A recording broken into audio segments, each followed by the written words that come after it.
ఒకప్పుడు హీరోయిన్ గా వెలుగొందిన పూజా హెగ్డే ఇప్పుడు ఆమె కెరియర్ కాస్త స్లో అయింది. ఈ ప్రభావం రీసెంట్ గా ఆమెకు దక్కాల్సిన ఒక క్రేజీ ఆఫర్ పై పడింది. కోలీవుడ్ స్టార్ హీరో ధనుష్ సరసన నటించే అవకాశాన్ని పూజా హెగ్డే కోల్పోయినట్టు తెలుస్తోంది.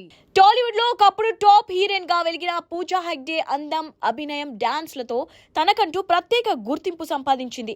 అల్లు అర్జున్ తో దువాడ జగన్నాథం, మహేష్ బాబుతో మహర్షి, ప్రభాస్ తో రాధేశ్యామ్ వంటి సినిమాలతో కెరియర్ ను జెట్ స్పీడ్ లో నడిపింది. బాలీవుడ్ లోకి అడుగుపెట్టిన తర్వాత కూడా స్టార్ హీరోల సరసన వరుసగా అవకాశాలు దక్కించుకొని దక్షిణాదితో పాటు హిందీలోనూ క్రేజ్ సొంతం చేసుకుంది.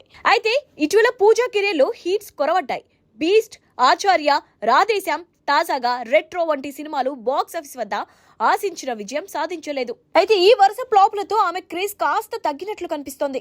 దీని ప్రభావం కొత్త అవకాశాలపై కూడా పడుతోంది. మహేష్ బాబు, త్రివిక్రమ్ కాంబోలో వచ్చిన గుంటూరు కారం నుంచి ఆమె తప్పుకోవడం అప్పట్లో చర్చనీయాంశమైంది. ఇప్పుడు మరో క్రేజీ ప్రాజెక్టు కూడా ఆమె చేజారింది. కోలీవుడ్ స్టార్ ధనుష్ హీరోగా విఘ్నేష్ రాజా దర్శకత్వంలో రూపొందుతున్న ఓ చిత్రంలో మొదట పూజా హెగ్డేనే హీరోయిన్ గా ఎంపికైంది.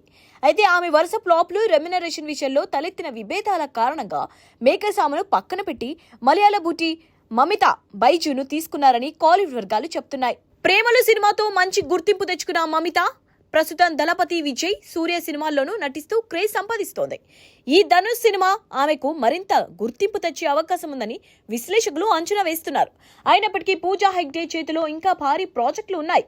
రజనీకాంత్, లోకేష్ కనగరాజ్ కాంబోలో రూపొందుతున్న కూలీలో ఆమె స్పెషల్ సాంగ్ తో అలరించనుంది. అలాగే దళపతి విజయ్ తో జననాయకన్, రాఘవ లారెన్స్ తో కాంచనా 4 వంటి చిత్రాల్లోనూ భాగమైంది. ఈ సినిమాలతో పూజ తన స్టార్ ఇమేజ్ ను, గ్లామర్ ను మళ్లీ నిరూపించుకోవాలని అభిమానులు ఆశిస్తున్నారు. తాజా అవకాశాలు కొన్ని చేజారినప్పటికీ పూజ ఇంకా రేస్ లో ఉందని చెప్పొచ్చు.